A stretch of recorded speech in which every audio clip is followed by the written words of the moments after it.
तो देखिए, इस वक्त बड़ी खबर सामने आ रही है। जिस तरह से ईरान में हालात बने हुए हैं और इसको लेकर एक बड़ी खबर यह है कि कभी भी ईरान पर बड़ा हमला अमेरिका की तरफ से हो सकता है। अब इसे लेकर क्या खबर है, किस तरह के हालात ईरान में बने हुए हैं, अमेरिका की तरफ से किस तरह की तैयारियां, बातचीत करने के लिए मयंक मेरे साथ जुड़ गए हैं। मयंक, ये बड़ी खबर सामने आ रही है कि कभी भी ईरान पर हमला हो सकता है, ऐसा क्यों आखिर कहा जा रहा है? देखिए, 5 बड़ी खबरें। पहले हम ईरान से जो आ रही हैं उसकी बात करें। इस वक्त की बड़ी खबर, तेहरान एयरपोर्ट बंद कर दिया गया है। ईरान ने अपना एयर स्पेस बंद कर दिया है। तेहरान एयरपोर्ट बंद कर दिया गया है, पहली बड़ी खबर।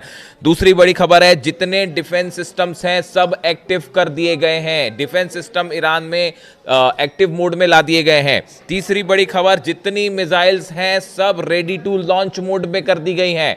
तीसरी बड़ी खबर ईरान से जो आ रही है कि जितनी मिसाइल्स तैनात हैं वो सब के सब रेडी टू लॉन्च मोड में है, यानी बटन दबाया और मिसाइल लॉन्च।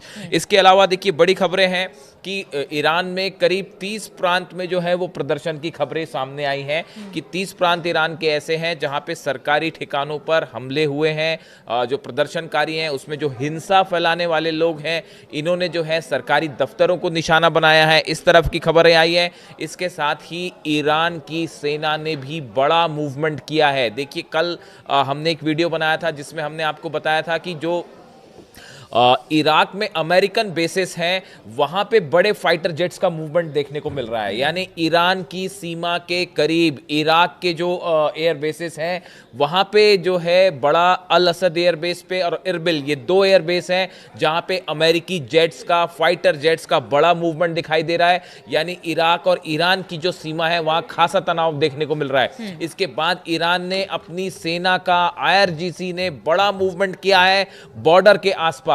देखिए, ये 5 ऐसी खबरें हैं जो इस ओर इशारा कर रही हैं कि ईरान में अब कुछ भी हो सकता है। देखिए, जैसे प्रदर्शन हो रहा है, इस प्रदर्शन के बीच में डोनाल्ड ट्रंप की दूसरी धमकी आ गई है ईरान को। उन्होंने पहले ये कहा था कि प्रदर्शन हो रहे हैं और अगर प्रदर्शनकारियों पर किसी भी तरह का कोई हमला होता है तो हम इसका जवाब देंगे, ये पहली धमकी दी थी।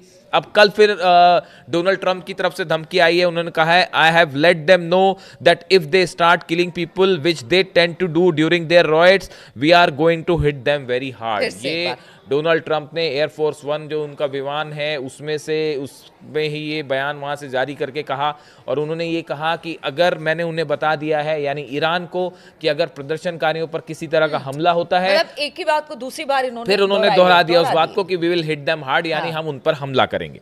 अब देखिए, जो पूरे हालात बने हुए हैं, इन हालात के बीच में अब 2 चुनौतियां ईरान के सामने खड़ी हैं। पहला तो प्रदर्शनकारी जो है वो अलग अलग जगह जो है उनकी वजह से शांति भंग हो रही है, हिंसा की खबरें आ रही हैं ईरान से।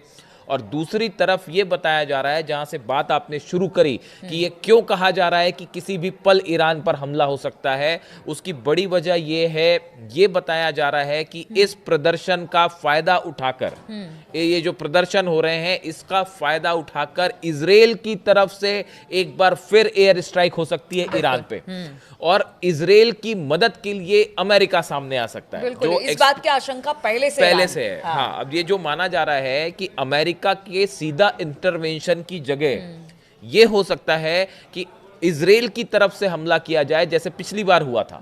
इजराइल की तरफ से हमला किया जाए और उसके बाद अमेरिका मदद के लिए सामने आए और कारण बहाना यह बताया जाए कि भाई वहां प्रदर्शनकारियों पर ईरान जो है हमले कर रहा है। मतलब दोहरी चुनौती है, एक तरफ प्रदर्शनकारियों से निपटना और दूसरी तरफ ये कभी भी बाहर। अब देखिए, जो खबरें प्रदर्शन की आ रही है वहां से, और जो इस तरह की खबरें हैं कि कई लोगों की मौत की खबरें हैं इसमें, इसमें आप देखें कि इसमें जो खबरें वहां से आई, आप उसको काउंटर चेक करें। ईरान की सेना ने, ईरान के अधिकारियों ने पूरी कोशिश की है कि किसी भी तरह से जो प्रदर्शन कर रहे हैं उन पर हमले ना हो प्रदर्शनकारियों पे। बहुत सारी जगह स्टैम्पीड की वजह से, भगदड़ की वजह से लोगों की मौतें हुई है। और ये बात डोनाल्ड ट्रंप से भी पूछा गया कि आप जो ये कह रहे हैं कि प्रदर्शनकारियों पर ईरान की सरकार हमले करवा रही है, ऐसा नहीं है। जिन लोगों की मौत की खबरें हैं उसमें बहुत ज्यादा मौतें इस वजह से हुई क्योंकि ईरान में अलग अलग जगह पर भीड़ की वजह से भगदड़ मची, बल्कि सरकार कह रही कि हम बातचीत को राजी हैं। हाँ, और ये आदेश भी अली खामनेई साहब की तरफ से दिया गया है कि जो प्रोटेस्टर्स हैं, जो शांतिपूर्ण प्रदर्शन कर रहे हैं, उनकी सुरक्षा सुनिश्चित की जाए, उनके ऊपर किसी तरह का कोई हमला नहीं होना चाहिए। जो हिंसा फैला रहे हैं, आगजनी कर रहे हैं और माहौल खराब करने की कोशिश कर रहे हैं, सिर्फ उन पर ही जो है वो निशाना साधा जाना चाहिए। इस तरह की बात निकल के सामने आ रही है। इन सूरत हाल में अब ये जो तेहरान एयरपोर्ट का बंद होना, ईरान ने अपना एयर स्पेस बंद किया है, मिसाइल्स रेडी टू मोड में है, और इन सब के बीच बड़ा मिलिट्री मूवमेंट अमेरिका का ईरान की सीमा के करीब, और इजराइल की तरफ से, ये इजराइल के सोर्सेज से ये खबरें कि इजराइल इन हालात का फायदा उठा के एक बार फिर हमला कर सकता है। ये बता रहा है कि ईरान में अगले 24 से 48 घंटे बेहद भारी हैं और एक बड़े जंग की तरफ। लेकिन देखिए एक बात और है जो इसमें अमेरिका और इजराइल के सामने जो चुनौती है वो ये कि अगर किसी भी तरह का हमला होता है ईरान पर, तो ईरान की तरफ से जो बयान आए वो बेहद चैलेंज करने वाले बयान थे। ईरान की तरफ से ये कहा गया कि अगर हम पर हमला होता है तो इस बार इजराइल पर एक साथ कई मिसाइल्स फायर हो जाएंगी। और बताया ये भी जाता है, जो खुफिया सूत्रों से खबरें हैं, कि 750 नंबर्स भी हैं उसके, कि तेल अवीव पर एक साथ 750 मिसाइल्स ईरान फायर कर सकता है। अगर ये स्थिति बनती है ईरान के सामने कि भाई वहां पे इंटरनल क्राइसिस भी है और उसके इस दौरान उसका फायदा उठा के हमले होते हैं, तेल अवीव पर, इजराइल पर एक साथ 750 मिसाइल सिर्फ एक शहर पर इजराइल के फायर हो सकती है।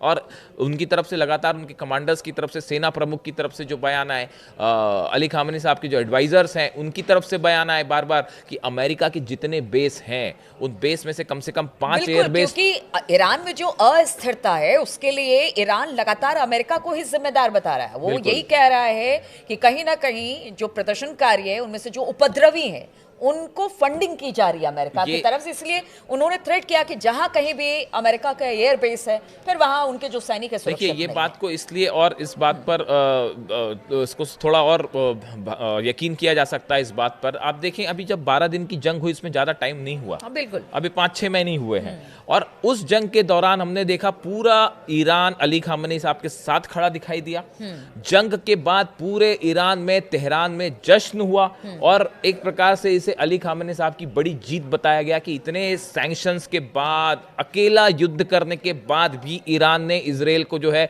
वो युद्ध में करारी जो है वो शिकस्त दे दी और इतना बड़ा हमला कर दिया। और सबने देखा ईरान का पावर, पूरा ईरान एकजुट दिखाई दिया उन हालात में। और अली खामेनी साहब ने सबको धन्यवाद भी किया था कि ईरान जो है पहले से ज्यादा एकजुट है। ऐसा 5 महीने में अचानक क्या हुआ कि इतना बड़ा प्रदर्शन? इसलिए ये कहा जा रहा है कि ये तैयारी काफी समय से चल रही थी कि वहां पे कुछ लोगों को जो है उनके जरिए ये प्रदर्शन फैलाया जाए, इसको उग्र किया जाए और हिंसा फैलाई जाए। ये साजिश काफी दिनों से चल रही थी। अमेरिका और यूरोप पर जैसे आरोप लगा रहा है, अमेरिका और इजराइल पर आरोप लगा रहा है ईरान, और इस साजिश के बाद अब ये हालात बने। लेकिन अब जो भी है, जो हुआ, वो जो सिचुएशन बनी, लेकिन अब आगे क्या? सवाल ये है कि ये जो स्थिति बन रही है, तेहरान एयरपोर्ट बंद कर दिया गया है, डिफेंस सिस्टम एक्टिव हो जाना, ये वो सिचुएशंस होती हैं जब किसी हमले के ठीक पहले ये वो कदम है जो उठाए जाते हैं। और इसको लेकर ईरान में ज़बरदस्त अलर्ट है और अगले 24 से 48 घंटे में कोई बड़ा डेवलपमेंट ईरान में हो सकता है। तो ईरान को अस्थिर कर हमला करने की कोशिश है। खबरें तो इसी तरह की आ रही है क्योंकि ईरान अब पूरी तरह से अलर्ट है। उनके एयर स्पेस बंद कर दिए गए हैं। उनको आशंका कि हो सकता है इजराइल की तरफ से कोई बड़ा हमला उन पर किया जाए। अमेरिका का सपोर्ट इजराइल के साथ है। तो ऐसे में सिचुएशन ईरान की इस वक्त अच्छी नहीं कही जा सकती है। हालांकि ईरान ने भी कह दिया है और लगातार उनके नेताओं की तरफ से बयान भी इजराइल और अमेरिका के लिए आते रहे कि अगर इस बार आपने हमला किया तो फिर इसका मुंह तोड़ जवाब दिया जाएगा। अब स्थिति और ईरान में किस तरह से आगे 24 से 48 घंटे में देखने को मिलती है, इस पर लगातार हमारी नजर बनी रहेगी। आप बने रहिए हमारे साथ।